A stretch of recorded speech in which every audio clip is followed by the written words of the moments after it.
Reka dusenge Imana hanyuma tuje mu mwanya mwiza wo kuganira ijambo ry'Imana. Tubahaye kaze. Acha tumombe Mungu alafu tufikie na muda mzuri wa kuzungumza neno la Mungu na tunawakaribisha. Ce bugufi rero dusenge twiyegereza Imana. Mnyekee na tuombe tukimkaribisha Mungu. Mana mu izina rya Kristo Yesu uri mu bwami bwo mu ijuru. Duciye bugufi iki gitondo cy'uyu munsi. Tunejejwe no kuba imbere yawe Mwami Yesu tuganira ijambo ryawe. Turasengera imitima y'abantu bose baza kwakira ijambo ry'Imana. Aryumve kandi ribakomeze muri bino bihe. Cyubahiro ni cyawe, ishimwe ni ryawe, Imana ikomeye, Imana iri mu bwami bwayo bwo mu ijuru. Utwuzuze imbaraga z'Umwuka wera no guhishurirwa kugira ngo dukomeze kumva cyane ibyo uganira natwe, ibyo duhishurira, tubiganirize, tubisangize n'inshuti na bene data, dufatikanyije urugendo rwo kuja mu bwami bw'Imana. Asandi kutugirira neza, asandi kuko utwumvishije. Mu izina rya Kristo Yesu dusenze kandi twizeye. Amen. Amen. Bahaye kaze Nawakaribisha abadukurikiye wale ambao wanatuangalia kugira ngo tuze gusangira ijambo ry'Imana. ili tuje tuchangie neno la Mungu. Ni vyiza, ni vy'igiciro gikomeye, Ni vizuri tena ni ya thamani kongera kuba imbere y'Imana uyu munsi kuwa mbele za Mungu siku ya leo tuganira amagambo y'Imana. kuzungumza maneno ya Mungu. Ndasaba kuko tubana mukadukurikira. Nawasihi mtufuate na tuwabatane. Ndabizi kuko mudukurikira, hari abadukurikira benshi batubwira. Najua kuna wale ambao wanatufuatilia na wanatuambia kwamba wanatufuatilia kwa mtandao huu. Imana ibahe umugisha, Mungu awabariki, Imana ibagirire neza. Mungu awatendee mema. Abakristo bacu tumaze ibihe tudaterana, Wakristo wetu ambao ni siku nyingi ambazo hatukusanyiki na wao, namwe mbahaye kaze, muraza kukurikirana, nyinyi pia ninawakaribisha muze kumva ijambo ry'Imana. na karibu msikie neno la Mungu. N'abandi bari hirya no hino ku migabane itandukanye, Pia na wengine ambao wanapatikana kwa bara tofauti za ulimwengu, namwe mbahaye kaze kugira ngo mudukurikire dusangire ijambo ry'Imana. pia nanyi ninawakaribisha ili tuambatane kwa kulisikia neno la Mungu. Turaganira ijambo ry'Imana twasanze mu gitabo cya Ayubu, Tutazungumza neno la Mungu ambalo tumelipata katika kitabu cha Ayubu ibice 27 n'umurongo wa 3 kugeza ku wa 6, 27 na haya ya 3 kugeza ku murongo wa 6. ni sura 27 mstari wa 3 aya ya 6. Naho tuza kuganira honyine gusa. Hapo ndipo tutazungumza. Reka dusome ijambo ry'Imana mu izina rya Yesu Kristo. Acha tusome. Bibiliya yavuze ngo ubugingo bwanje buracyari buzima kandi umwuka w'Imana nawe utuma mpumeka. Kuri 4, nukuri iminwa yanje ntizavuga ibyo gukiranirwa, n'ururimi rwanje nago ntiruzariganya. 5, ntibikabeho yuko nabemerera ngo muvuze ibitunganye kugeza ubwo nzapfa, sinzakuraho kuba inyangamugayo. 6, biravuze ngo gukiranirwa kwanje ndagukomeje, ntabwo nzakurekura, ntabwo umutima wanje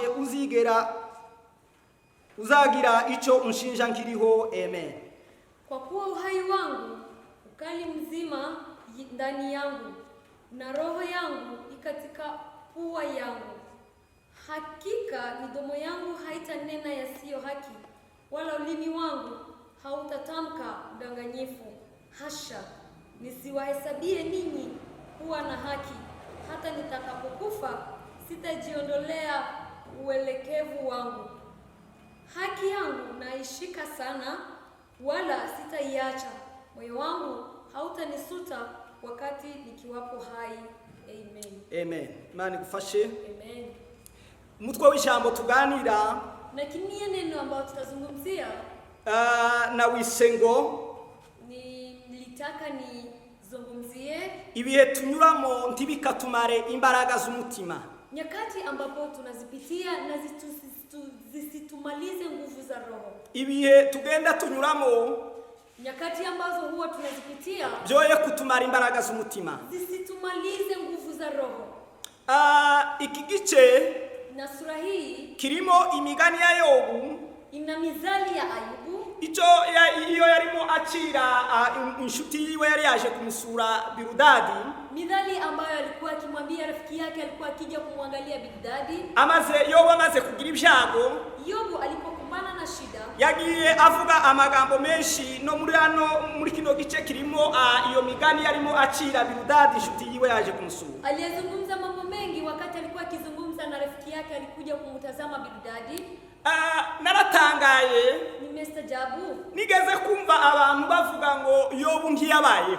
Kuna watu ambao nimesikia wakizungumzia kwamba Ayubu hakukuwa. Baravuga ngo ni umugani ya Biblia yashatse kwerekana cyangwa bashatse kwerekana muri Biblia, ariko Yobu ntago yigeze aba. Ati Ayubu hakukuwepo, ati ni Biblia ilikuwa ikitaka kupiga mithali ili watu waelewe. Ni kinyoma cyambaye. Hiyo ni bongo. Paulo yandikiye Timotheo ibice 3:16. Paulo alimwandikia Timotheo sura 6 na mstari wa 3.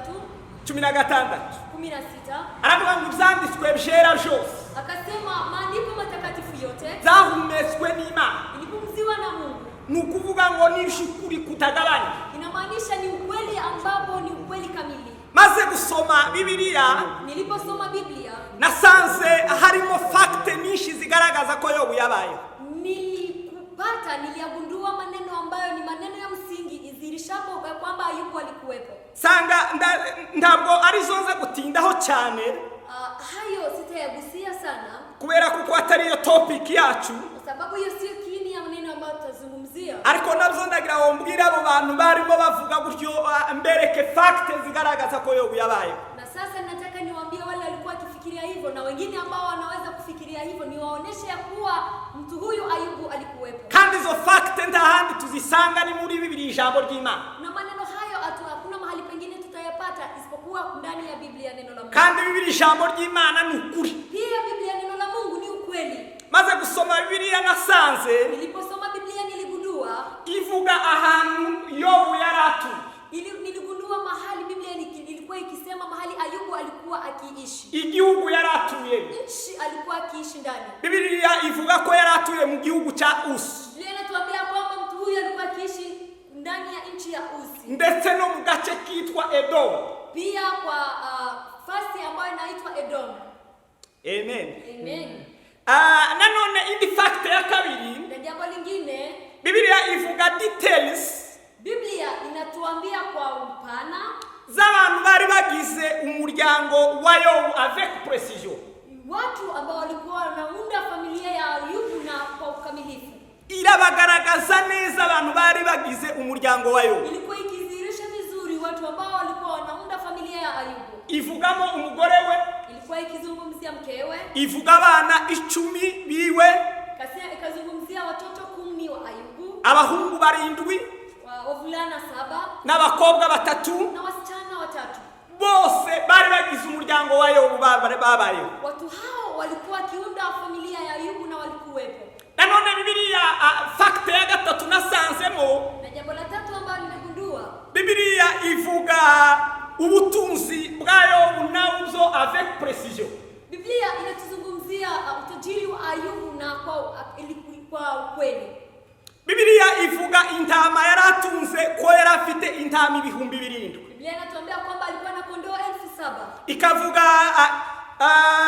ingamia 3,000 yaratunze. Alituambia kwamba alikuwa na ngamia 3,000. Ikavuga amafizi yo guhinga 1,000 yaratunze. Alikuwa na ng'ombe za kulima ambazo walizungumzia.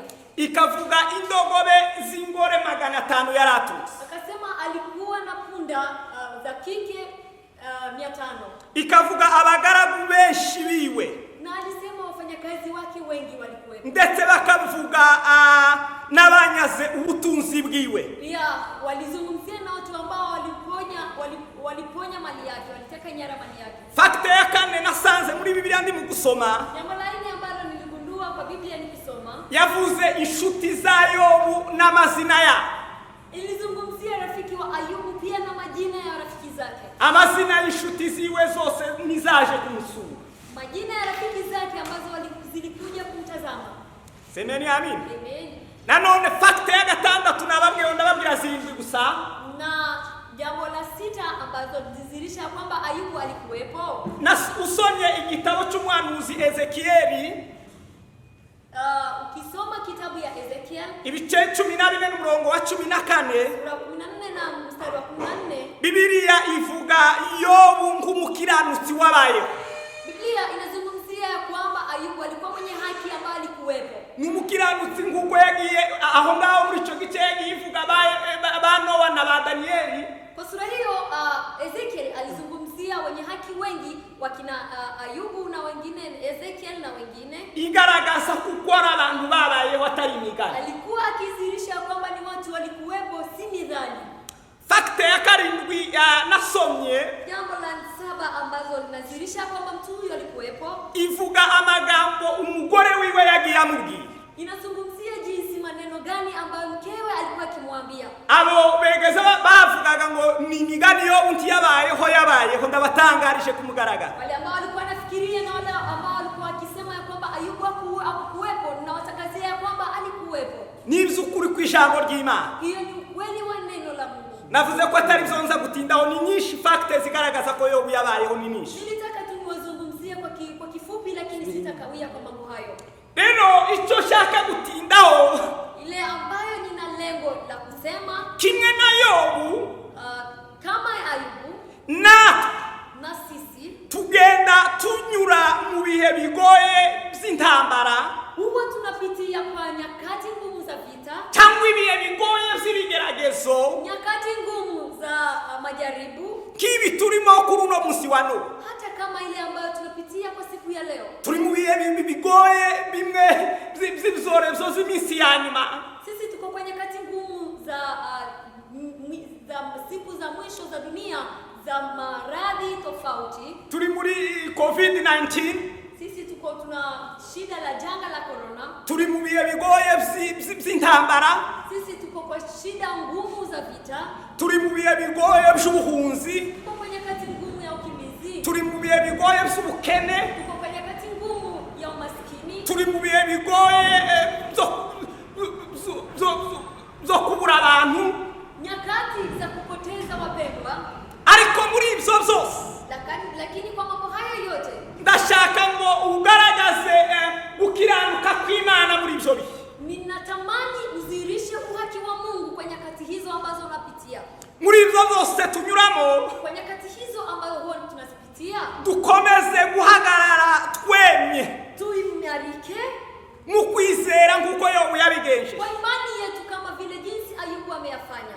Semeni amen. Amen. Dukomeze gukiranuka kw'Imana nk'uko Yobu yabigenje. Tuzingatie uhaki wetu na kuamini Mungu kama vile jinsi Ayubu amefanya. Aya namwe mu magambo y'ubuhamya mugengeye kubabwira. Hii ni mojawapo ya mambo ambayo nataka niwaambie. Y'ubuhamya butangaje nk'umuntu wari mu bigeragezo. Ushuhuda ya ajabu kama mtu alipitia kwa shida tofauti. Ubuhamya butangaje nk'umuntu wari wahuye n'ibyago bikomeye. Ushuhuda mzuri sana kama mtu ambaye alipitia kwa matatizo ya ajabu. Yagiye avuga amagambo y'inkomezi cyane agaragaza kwizera no gukomeza gukiranuka. Ayubu aliendelea kuzungumza maneno mazuri ya faraja ya kuonesha uhaki wa Mungu. Yaravuze ngo, amezungumza kwamba, aravuga ngo ubugingo bwanje buracyari buzima. Akasema nafsi yangu bado ni hai. Ubugingo bwanje nubwo buhuye n'intambara, ingalau mwili yangu inakumbana na shida na matatizo, ariko ubugingo bwanje buracyari buzima, lakini nafsi yangu bado ni hai. Icyo Satani aje yirukiraho, ile mambo ambayo shetani huwa anakimbilia, icyo yirukiraho cyane gufata, ile ambayo anakimbilia sana kwa kuteka nyara, iyo duhuye n'ibibazo n'intambara, wakati ambao tunakumbana na shida na vita, iyo duhuye n'ibigeragezo, wakati ambao tunakumbana na matatizo, yihutira cyane kugira ngo afate ubugingo bwacu. Shetani huwa anaharakisha kwa kushika nafsi zetu. Semeni amen. Amen. Kuko ubugingo bwacu wa nafsi yetu na agace gatuma dusabana n'Imana. Hiyo ndio mahali ambapo inatupasa sisi kuhusiana na Mungu. Ubusabane bw'umuntu n'Imana, uhusiano wa mtu na Mungu, buba mu bugingo, inakuwa ndani ya nafsi. ntabwo buba mu mubiri, haiko ndani ya mwili. ntabwo buba mu gukena cyangwa mu gusonza, haiko ndani ya njaa wala kuwa maskini. ntabwo buba mu kwambara ubusa cyangwa kwambara, haiko ndani ya kuvaa uchi wala kuvaa mavazi mengi, ntabwo buba mu guhunga cyangwa kuba mu gihugu, haiko ndani ya ukimbizi wala kukaa kwa nchi, buba mu bugingo. bali iko ndani ya nafsi. None iyo Satani nawe adutera, Na shetani akitupiga vita, ntabwo ari abateye imibiri yacu, yeye hapigi vita mili yetu, kuko ntakeneye imibiri yacu, kwa sababu yeye hahitaji mili yetu, akeneye ubugingo. bali huwa anahitaji nafsi yetu. Semeni amin. Amen. Kuko iyo komunikasiyo yacu, Kwa kuwa mahusiano yetu, iyo komunikasiyo yacu n'Imana ikatitse, kwa kuwa mahusiano yetu na Mungu ikikatika, tuba tubaye umuhigo w'abanzi. hapo sisi tunakuwa wa kuindwa na watesi wetu. Ntabwo tuba tugifite ikidukingira. Hatuna jambo ambayo inatukinga. Satani rero ashaka ikintu cyatuma habaho gukatika kwa komunikasiyo yacu n'Imana. Shetani sasa yeye anahitaji jambo ambalo litakuja ili lipoteze connection katikati yetu na Mungu. Ingorane tugenda tunyuramo zose, Kile huwa tunazipitia, nta kindi Satani agendereye. hakuna lengo lingine ambalo shetani ako nalo. Ashatse icyatsa ubusabane bwacu n'Imana. Yeye anahitaji jambo ambayo itatoa uhusiano wetu mzuri na Mungu. Hanyuma niturangiza gukata komunikasiyo yacu n'Imana, Baada ya kupoteza uhusiano mzuri wetu na Mungu, tube tubaye umuhigo w'umwanzi, alafu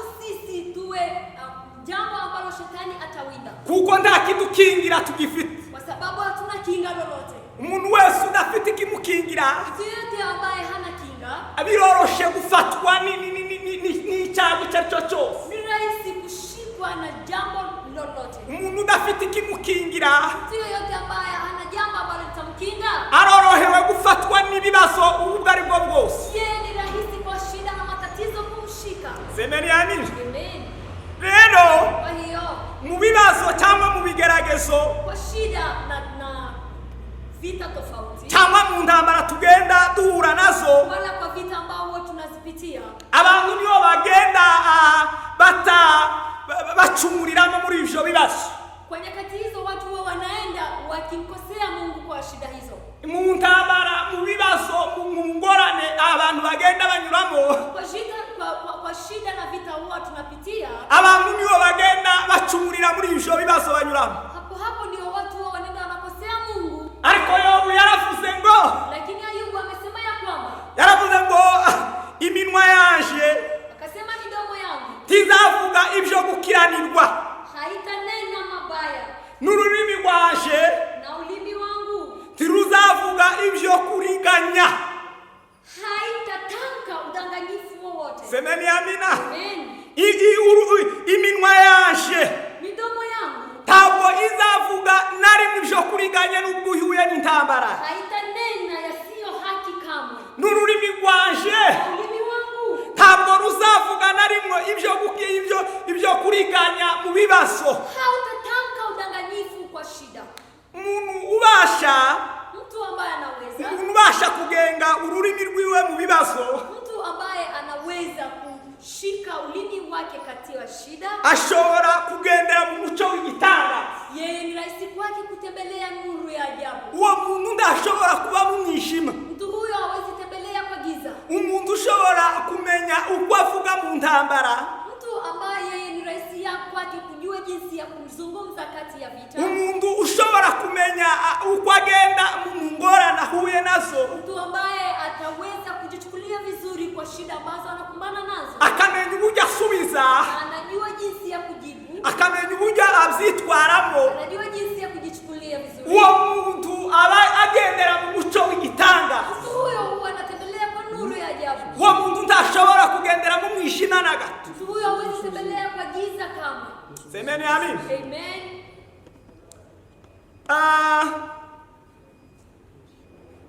Umuntu ugaragaza gukiranuka Mtu anadhihirisha uhaki mu bihe by'intambara kwa nyakati za vita, cyangwa mu bihe by'ibigeragezo, wala kwa nyakati za shida zozote. uwo muntu aba ari intwari idasanzwe, Mtu huyo ni shujaa ya ajabu. ni intwari ikomeye idasanzwe. Ni shujaa wa ajabu. Umuntu ugaragaza gukiranuka mu bihe by'intambara ari urimo, Mtu ambaye anadhihirisha uhaki kwa nyakati za shida na vita, cyangwa umuntu ugaragaza gukiranuka mu bigeragezo ari kunyuramo, wala mtu huwa anadhihirisha uhaki wake kwa matatizo wanapitia. Uwabari intwari idasanzwe igomba kwandikwa.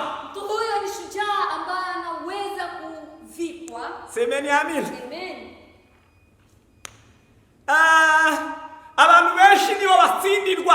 Na watu wengi hapo ndio mahali huwa wanashindiwa. Abantu benshi batsindiwe mu ntambara banyuramo. Watu wengi wanashindwa kwa vita huwa wanapitia. Abantu benshi batsindiwe mu bibazo bahura nabyo. Watu wengi wanashindwa kwa vita wanakumbana nazo. Abantu benshi batsindiwe mu bukene barimo. Watu wengi wanashindwa kwa maskini wanapitia. Abantu benshi batsindiwe mu ngwara bahura nazo. Watu wengi wanashindwa kwa magonjwa wanapitia. Abari intwari zikomeye tuzi, wale ambao walikuwa ni mashujaa ambao tunawajua, batsindiwe mu ngorane banyuzemo. Wameshindwa kupitia shida wamepitia. Batsindiwe mu ntambara banyuzemo. Wameshindwa kupitia vita wamepitia. Ariko mwene data kino gitondo, lakini ndugu mpendwa, asubuhi ya leo nagutangariza ngo utangazia kwamba ukomeze ugaragaze gukiranuka mu bihunyuramo. endelea uzirishe watu wako kwa nyakati wanazipitia.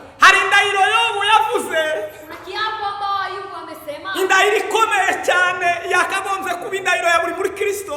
Yapo ngumu sana ile ambayo na ingekuwa ya Mkristo yeyote wanatamka hivyo. Twari dukwiriye kwigiraho. Ingekuwa heri tujifunze kupitia.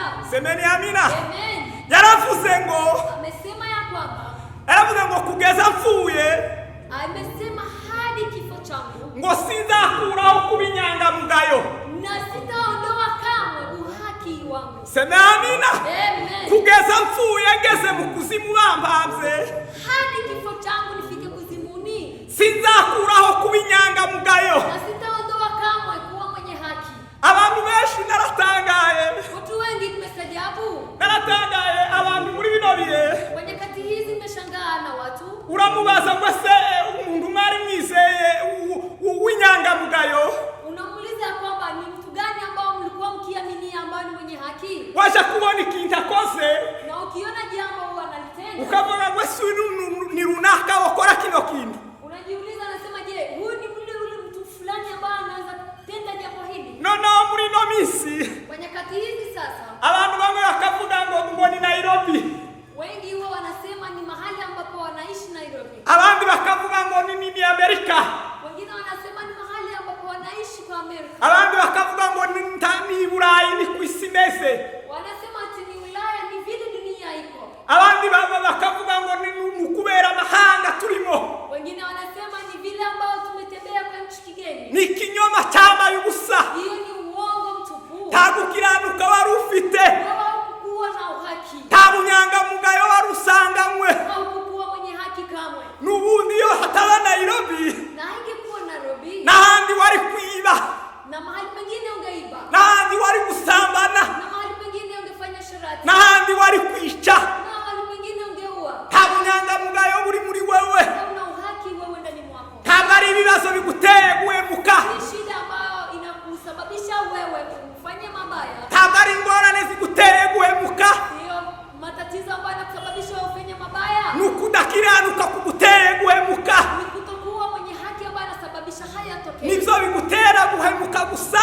Hiyo ndio inasababisha haya mabaya yatokee. Ariko Yobu yavuze amagambo y'ubwenge, Lakini Ayubu ameyazungumzia maneno ya hekima. amagambo yuzuye umwuka wera w'Imana. Maneno ambayo yanajaa Roho Mtakatifu wa Mungu. Aravuga ngo kugeza mfuye, Akasema hadi kifo changu sinzakuraho kuba inyangamugayo, sitaondoa kamwe kuwa mwenye haki. sinzareka gukiranuka kw'Imana. Sitaacha kamwe uhaki wa Mungu. Icyamba iyo determination tukayigira natwe, Ni heri sisi nasi tuseme hivyo, tutamke hivyo. tuvuge ngo sinzahemuka, Tutamke tukisema na mimi kamwe sitaacha Mungu. sinzakuraho kuba inyangamugayo. Sitaondoa kamwe uhaki ndani ya moyo wangu. Inzara niba sinzahemuka, Ingawa niwe na njaa sitaacha Mungu. ubukene nibuza sinzahemuka, Ingawa maskini uje sitaacha uhaki. ingwara niziza sinzahemuka, Hata magonjwa yaje mimi sitaacha kamwe. sinzahemuka, nzokomeza kuba inyangamugayo Mimi nitaendelea kuwa mwenye haki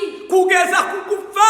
hadi kifo. Iyo natwe ariyo ndahiro twari tugize nk'Abakristo, Ni uheri nasi tuwe na kiapo hicho kama Wakristo. tuvuge ngo ntituzahemuka nubwo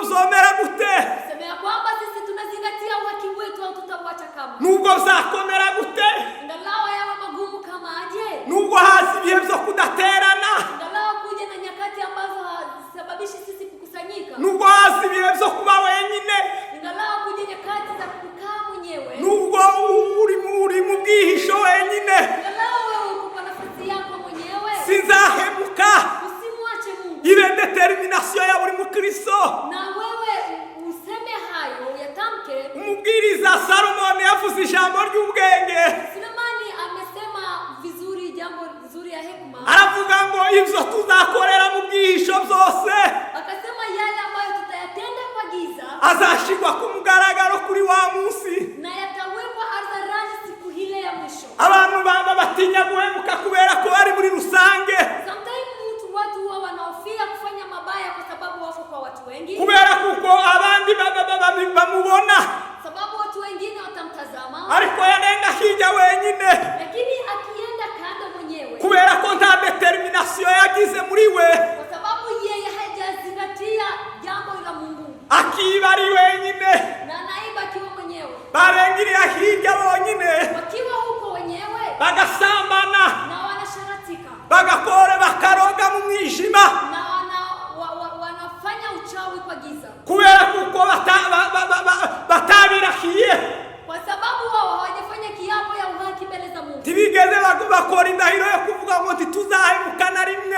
Wao hawajafanya kiapo ya kuwa mwenye uhaki mbele za Mungu. Sema amina. Haleluya. Ariko Lakini Yobu yaravuze ngo, Ayubu amesema ya kwamba, aravuga ngo nubwo noba jenyine, anasema ingalau niwe mwenyewe, nubwo inshuti zondeka, ingalau marafiki zangu nubwo wapoteze, abana nobabura, ingalau watoto wangu niwapoteze, sinohemuka, nzokomeza kuba inyangamugayo kugeza mpfuye. mimi nazingatia uhaki wangu hadi kifo. Mani dufashe iyo determination tuyigiremo abakristo bano. Ni uheri Mungu tusaidie kama Wakristo wa leo, na sisi tuwe na kiapo hicho. Kuri gatandatu Sura ya 6 yongeye avuga iyindi determination ikomeye, indi ndahiro ikomeye. amesema kiapo kingine kubwa. Yaravuze ngo gukiranuka kwanje, Amesema ya kwamba uhaki wangu aravuga ngo ndagukomeje, ntabwo nzokurekura, ninauzingatia na sitautupilia kamwe. ingalau napitia katika shida, Mungu nyura mu bibazo, ingalau napitia katika magonjwa, Mungu nyura mu ngwara, ingalau nakosa watoto, Mungu naobura abana, ariko gukiranuka kwanje lakini uhaki wangu ndagukomeje, nauzingatia, ntabwo nzokurekura. sitauachilia kamwe. Sema haleluya. Haleluya. Imana idufashe Mungu atusaidie dukomeze gukiranuka kwacu. na tuzingatie uhaki wetu. Ibibazo tugenda duhura navyo, Kwa shida ambazo huwa tunazipitia, intambara tugenda duhura nazo, ambao tunazipitia ndani, tizi intambara zidukura mu gukiranuka kw'Imana, isiwe vita ambayo itatuondoa kwa uhaki wa Mungu, tizi intambara zidukura mu gukomeza ico twahawe. isiwe vita ambayo itatutoa ndani ya kuzingatia neno ambalo tumepewa. Nawe yabinyuzemo, Pia na yeye amepitia hayo, ariko avyitwaramo neza. lakini yeye amejichukulia vizuri kwa mambo hayo. Hari indirimbo nziza bene data bayuza baririmbye, Na nyimbo ambao ni nzuri wa upendo wa Yuza ameimba, baravuze ngo ikibuga dukiniramo wamesema na mahali huwa tunachezea ni ikibuga cyakiniyemo n'abana izindi ntwari, ni mahali ambapo wengine wamechezea na ni mashujaa, kandi ngo bitwaye neza muri ico kibuga, na wamejichukulia vizuri kwa hapo. barangiza urugendo rwabo bakiri bazima, Wakakamilisha msafara wao wakiwa wenye haki, barangiza urugendo rwabo bagikomeje gukiranuka, wakakamilisha msafara wao wakiwa wenye haki, barangiza urugendo rwabo batarahemuka, na walikamilisha msafara wao bila kukosea kamwe, barangiza urugendo rwabo bakirifura, walikamilisha safari yao wakiwa wenye kuaminika, barangiza urugendo rwabo bakirabizerwa mu gakiza, wao walikamilisha safari yao wakiwa waaminifu kwa njia ya wokovu, barangiza urugendo rwabo Imana ikibahamya, wao walikamilisha safari na mwenendo wao duniani, Mungu akiwashuhudia. Imana ikibahamya ikavuga ngo mfite intwari zo kwiratana, Mungu alikuwa akiwashuhudia akisema, nina mashujaa ambao ninajivunia, mfite abagabo b'Imana. nina wazee ambao wanamcha Mungu. Imana abigeze kubwira Imana, baramubwira ngo ese mu gihugu ugiye kukirimbura ugasangamo harimo Uliza Mungu, akamuliza, je, ukienda kuangamiza nchi na unakuta kuna watakatifu wa Mungu, harimo abakiranutsi 50 wokirimbura? je, na ukipata kuna watakatifu 50, je, utaweza angamiza? Aravuga ngo hoya ese nokirimbura. Mungu akamwambia, hapana, siwezi kuangamiza nchi. Barabashaka barababura, Wakatafuta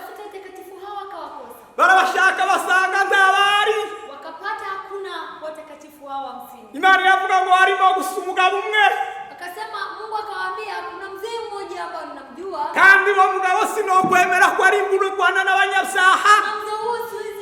Kubali aangamie pamoja na wenye dhambi. Yahagaze mu kwizera. Yeye amesimama kwa imani. Yakomeje gukiranuka kw'Imana. Alizingatia watu wa Mungu. Yakomeje isezerano ry'Imana. Amezingatia ahadi ya Mungu. Mani dufashe. Amen. Mana kandi yabwiye Noa. Mungu amemwambia Noa. Iramubwira ngo mu bisi nasanze ari we ukiranuka. Akamwambia kwenye kati hizi nimegundua kwamba ni wewe mwaminifu peke yako. Kandi kubera gukiranuka kwawe. Kwa sababu ya uhaki wako. Ngiye kurimbura isi nyirimburisha amazi. Ninataka kuangamiza ulimwengu nikiangamiza kwa maji. Ariko kubera gukiranuka kwawe sinokurimbura. Lakini sababu wewe ni mwenye haki mtakatifu mbele ya uso wangu siwezi kuangamiza. Genda ubaka inkuge. Akamwambia uende ujenge safina. Ujanemo n'abana. Na ubebe watoto wako. Ujanemo n'inyamaswa. Na ubebe pamoja na mifugo yako na wanyama. Mukire umushinya w'Imana.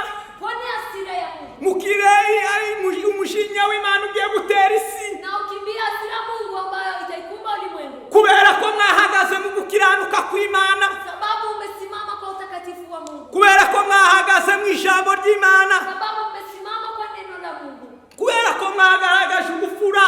Kwa sababu umedhihirisha uhaki. Bene data. Mungu wapendwa. Nabizi ko tugenda duhura n'ibihe bibi muri no misi. Najua huwa tunapitia kwenye nyakati mbaya. Ivyo bihe bibi turi kugenda duhura navyo. Lakini nyakati mbaya huwa tunapitia. Birashaka kugira ngo bitumaremo. Ina lengo ya kumaliza. Bitumaremo imbaraga z'Imana. Imalize nguvu za Mungu moyoni mwetu. Bitumaremo guhamya kwa Kristo. Na imalize kutangaza Kristo. Bitumaremo gusenga. Na imalize ndani mwetu maombi. Bitumaremo gusoma ijambo ry'Imana. Pia kusoma neno la Mungu. Bitumaremo kwirerera tugaragaza Imana. Pia kupeleka mbali nyakati zetu za kuomba na Mungu. Petero yaravuze ngo. Petro amesema ya kwamba. Aravuga ngo abantu nibababona. Amesema watu wakiwatazama. Bakabona ingeso zanyu nziza. Na wanatazama tabia zenu nzuri. Bibatere guhinduka. Ibasababishe kugeuka. Kugira ngo baramye Imana. Ili wamtukuze Mungu. Kugira ngo bave mu bigirwamana. Ili watoke ndani ya miungu. Kugira ngo bave mu gukiranirwa. Ili watoke ndani ya ubaya. Ariko rero bavandimwe. Ndugu wapendwa. Ndabatangarisha muri kino gitondo. Natangazia siku ya leo. Ndababwira Imana muri kino gitondo. Ndababwira Mungu siku ya leo. Mukomeze imbaraga z'umutima. Zingatia nguvu za roho. Ibihe tunyuranye zoye kutumara imbaraga z'imitima. Wakati ambazo tunazipitia zisitumalize nguvu za roho. Zoye kutumara gusenga. Tumalize nguvu za maombi. Zoye kutumara gusabana n'Imana. Zisimalize uhusiano mzuri wetu na Mungu. Zoye kutumara kukuba imbere y'Imana. Zisipoteze muda wetu wa kukaa pamoja na Mungu tukiomba. Zoye kutumara gusoma ijambo ry'Imana. Na zisimalize muda wetu mzuri wa kusoma neno la Mungu. Zoye kutumara gukiranuka. Simalize kuwa wenye haki mbele za Mungu. Dukomeze gukiranuka. Tuzingatie uhaki. Amen. Amen. Ariko lakini Yobu mu byo yanyuzemo zose kwa mambo ambayo Ayubu ameyapitia yote, kandi yari umuntu nkatwe, yeye alikuwa mwanadamu kama sisi, tibyigeze bimumaramo izo mbaraga z'umutima. Mambo hayo hayakumaliza nguvu za roho na Ayubu. Ubugwayi bwiwe ntibwigeze bumumaramo imbaraga zo mu mutima. Ugonjwa wake hakumaliza nguvu za roho ndani mwake. Nasomye Bibiliya ijambo ry'Imana. Nasoma Biblia neno za Mungu. Bibiliya irambwira ngo inshuti ziwe zaje kumureba. Biblia inasema marafiki wake walikuja kumtazama. Ndetse n'umugore wiwe Pia mkewe baza kumureba. Wakakuja kumtazama. Babamara ngo iminsi 7 bari kumwe nawe. Walimaliza siku 7 wakiwa naye. Baramubwira ngo ese Yobu we, wakamuuliza je, Ayubu, niki cyotuma ukomera ku Mana ikugize gutya? Ni jambo gani ambalo linakusababisha wewe uzingatie niziye zindi mbaraga ukiteze ku Mana? Je, ni nguvu ipi ambayo unategemea kwa Mungu tena? Niki kindu kicishingikirijeho? Ni jambo gani ambalo wewe unatazama? Imbaraga Imana igutwaye abana. Mungu anaruhusu watoto wako waondoke. Imana igutwaye ubutunzi bwawe.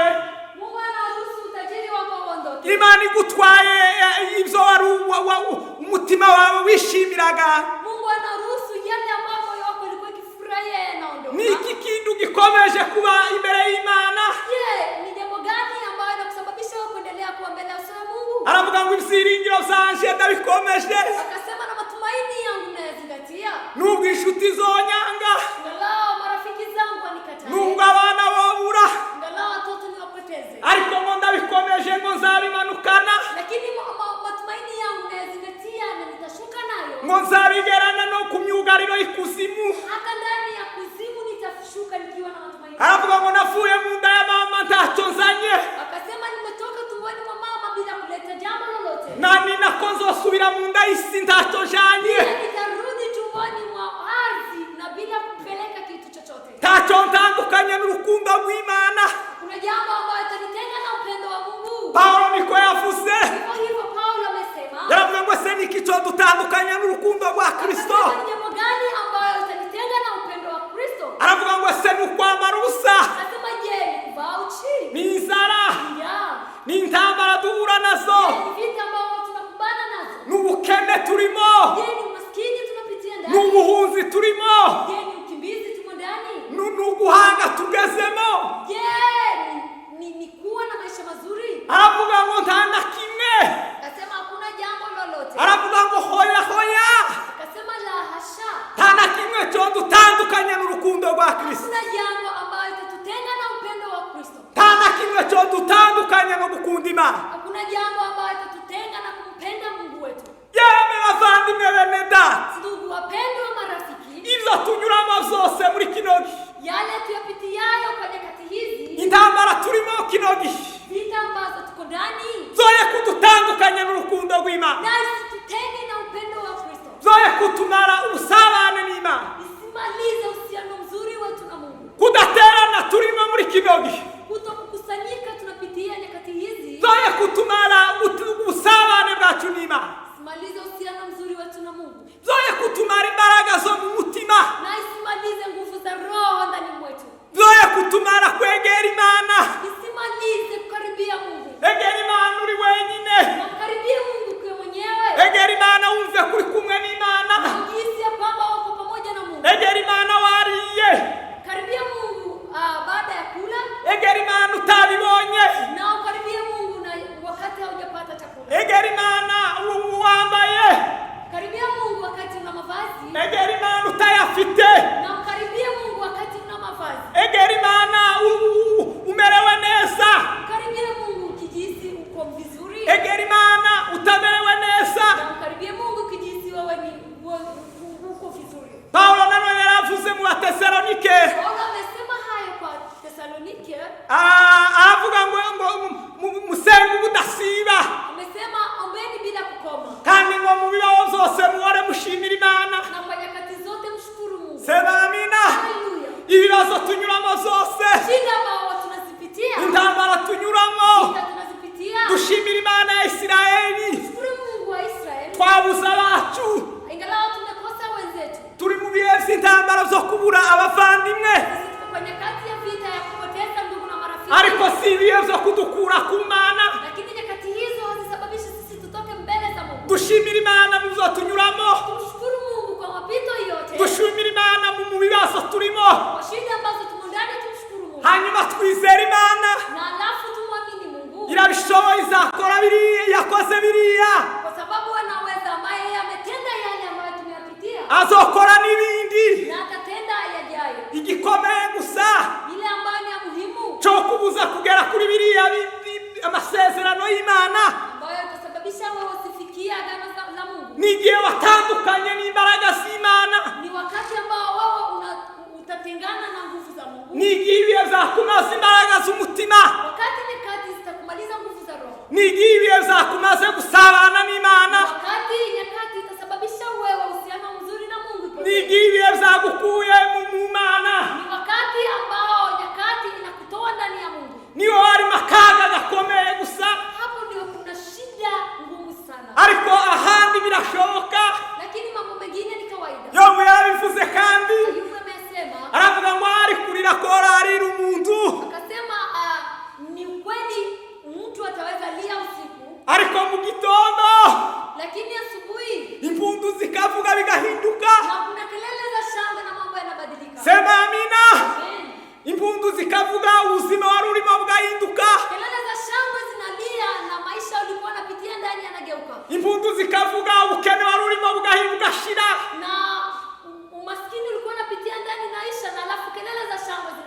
impundu zikavuga, indwara warurwaye igakira.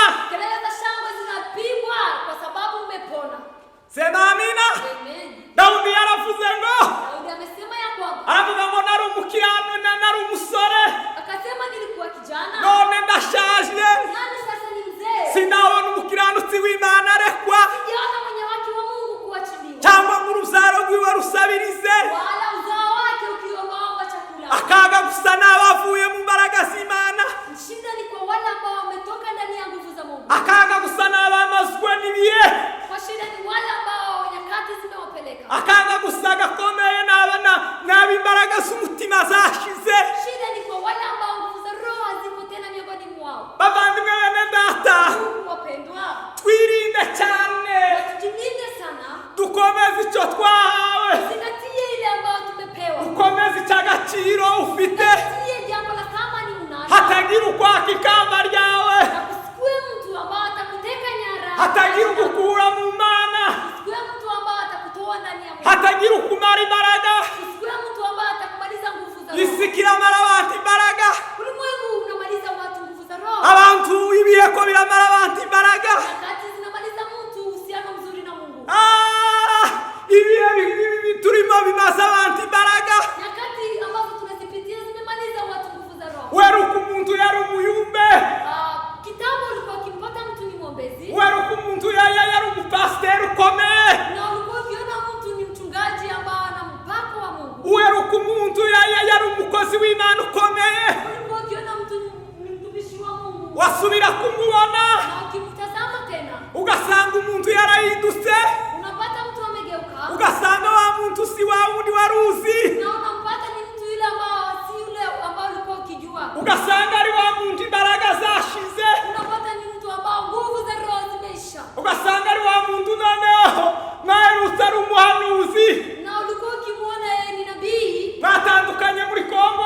ari umuhanuzi, Huko kwetu Kongo yeye alikuwa ni nabii, mutandukana i Bugande ari umunyamasengesho, achana nchi ya Uganda yeye ni mwombezi, ariko musubiye guhura lakini kwa kukutanana tena usanga yarabaye undi muntu unapata yeye amegeuka mtu mwingine kubera ibihe, kwa sababu ya nyakati. ndetse nibo bamwe yakwikwiye rero burya kwikiza agasiga kubesha, Na yeye ukizungumza naye mambo mawili wala matatu yanatafuta jinsi atakimbia tu kutoroke, anaacha kikudanganya, kugira ngo udatahura ko yashize, ili usigundue ya kwamba yeye amepoteza nguvu za roho, kugira ngo udatahura ko yavuye mu buntu bw'Imana, usigundue kwamba ametoka ndani ya neema ya Mungu, kugira ngo udatahura ko yabaye undi muntu. na usigundue kwamba yeye amegeuka amekuwa mtu mwingine. Ariko ndakwinginze mwene data, Lakini nakusihi ndugu mpendwa, woye kumagwa imbaraga z'umutima n'ibihe, nguvu za roho zisitoke ndani mwako. komeza agakiza wawe, Zingatia wokovu uliopewa, komeza gukiranuka kwawe, zingatia uhaki wako, komeza kuba inyangamugayo, na uzingatie uhaki, komeza kubivura, zingatia kuaminika, komeza kudahemurwa n'ibihe. na wewe usitende mabaya sababu ya nyakati. Haleluya! Haleluya! Abantu bamazwe n'umwita w'ibishimo, Watu wanapotea sababu ya kitu kidogo, abantu bamazwe n'uburazo, watu wanapotea sababu ya maua ambao wanaona yakingana, abantu ibihe bimaze abantu kubera utuntu dutoya, nyakati zinamaliza watu nguvu za roho sababu ya mambo madogo, imbaraga zirashira kubera utuntu dutoya, nguvu za roho zinaishi sababu ya mambo madogo, kubera irari. sababu ya hisia. Biblia inambwira ngo isi izashirana no kwifuza kwayo, Biblia inasema ya kwamba dunia itaisha na mambo yake. abakiyikunze muramenye, Angalau unatamani dunia, lakini itaisha na tamaa yake. irashirana no kwifuza. Dunia inaisha na tamaa yake. Komeza imbaraga zawe, Zingatia nguvu za roho. Biblia inambwira ngo mukomeze uko mwahamagawe, Biblia imeniambia kwamba zingatia jinsi mumeitwa, mukomeze kurya mwahamagawe, jinsi mumeitwa. mukomezanye za mbaraga mwahamagaranwe, Zingatia nguvu hizo zile mlikuwa nazo. mukomeze bwa buzutse bwa mbere, Ile moto ambao mlikuwa nayo uamsho. mukomeze rwa rukundo rwanyu rwa mbere, Zingatia upendo wa kale. mukomeze kwa kwizera kwanyu kwa mbere, Zingatia imani ya kwanza. mukomeze uko kwizera, zingatia imani hiyo. Nubwo muhuye n'ibibagerageza Angalau mnakumbana na shida tofauti. Bitandukanye. Tofauti. Ariko mukomeze uko kwizera. Lakini zingatia imani hiyo. Mwe kumagwa imbaraga. Nyinyi nguvu zisiishe. Sema amina. Haleluya. Mwe kumagwa imbaraga. Msimalize nguvu. Mwe gusinzira. Na msisizie. Mwe gutaha icyizere. Na msitupe matumaini. Mwe gutakaza icyizere. Na msitupe thamani. Ikintu kigoye gikomeye cyane. Jambo ngumu zaidi ni ugutakaza icyizere. Ni kupoteza uaminifu. Gutakaza icyizere biragoye kongera kukigarurirwa. Kupoteza uaminifu ni ngumu sana kurejeshewa hilo jambo. Gutakaza Imana biragoye kongera kuyibona. Kupoteza Mungu ni ngumu sana kuongeza tena kurejeshewa. Biragoye bene data. Ni nguvu zaidi wapendwa. Biragoye cyane. Ni nguvu sana. Biragoye cyane. Ni nguvu zaidi. Biragoye kongera kukuzuka. Ni nguvu tena kuongeza kuamka. Ariko wowe ugihagaze. Lakini wao ambao wanasimama. Ndagusaba ngo nakusihi komeza uhagarare.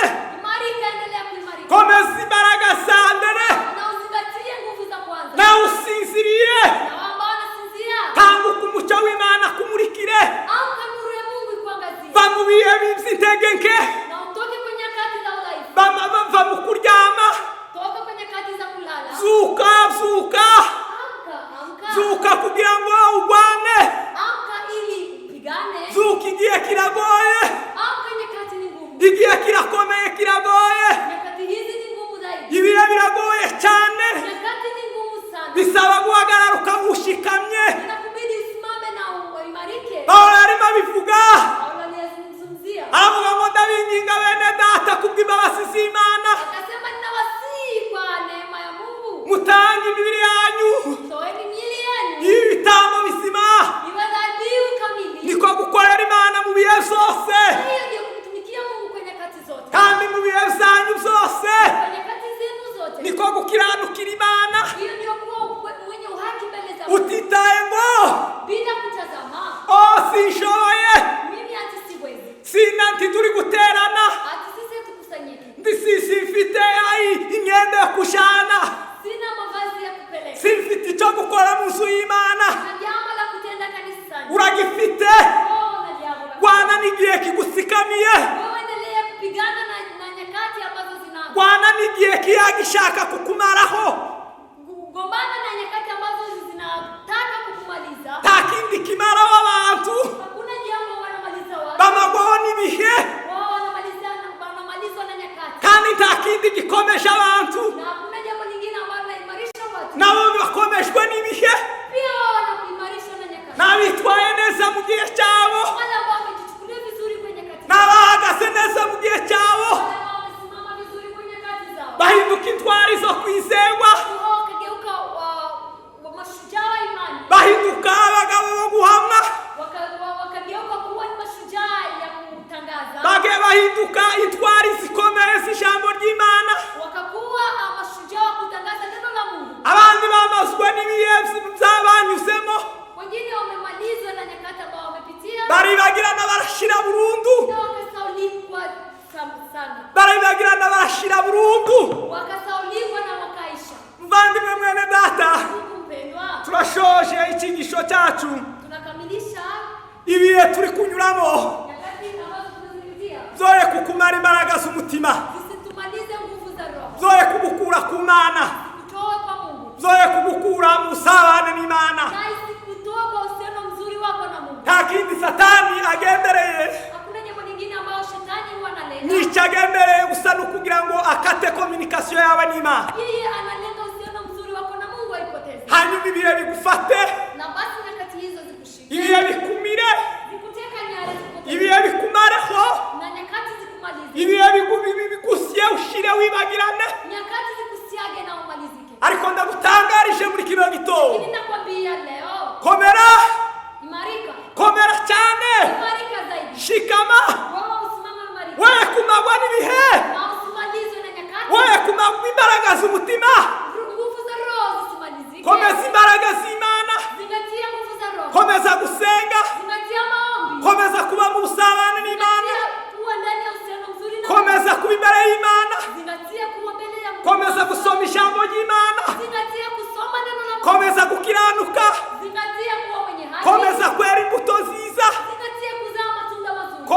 kugira urukundo. Zingatia kuwa na upendo. Urukundo rwawe rwoye gushira kubera ibihe. Upendo wako na usiishe sababu ya nyakati. Imana idufashe. Mungu atusaidie. Imana itugirire neza. Atutendee mema. Imana idukomeze. Mungu atuimarishe. Dukomere muri bino bihe. Na tuimarike kwa nyakati hizi. Dukomeze imbaraga z'umutima. Na tuzingatie nguvu za Roho. Imana ibagirire neza kudukurikira. Mungu awatendee mema kwa kusikia neno la Mungu. Mwakira ijambo ry'Imana. Pokea neno la Mungu. Kadusenge hanyuma dusose. Tuombe tukikamilisha. Mana mu izina rya Kristo Yesu, turagushimiye kuvuganye natwe muri kino gitondo. Turagushimiye ko ari cyo uvuganye n'imitima yacu.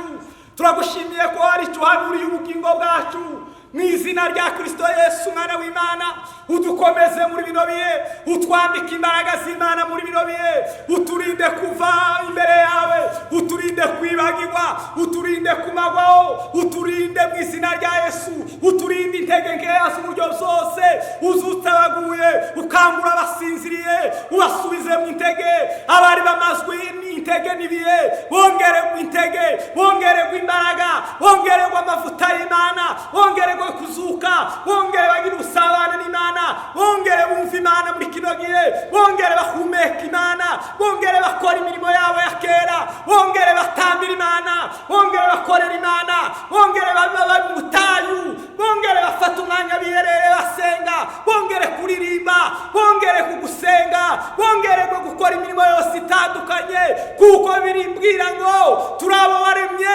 uturemeye imirimo myiza muri Kristo Yesu. Mu gihe cyacu data wa twese twoye kurenganywa n'igihe, twoye kurenganywa n'ibyo waturemeye, twoye kurenganywa n'umugambi wawe. Abumvira ijambo bose ribahindure bahinduke, bongere bambara izindi mbaraga ku bwa Kristo Yesu mwana w'Imana. Dusenze kandi twizeye. Amen.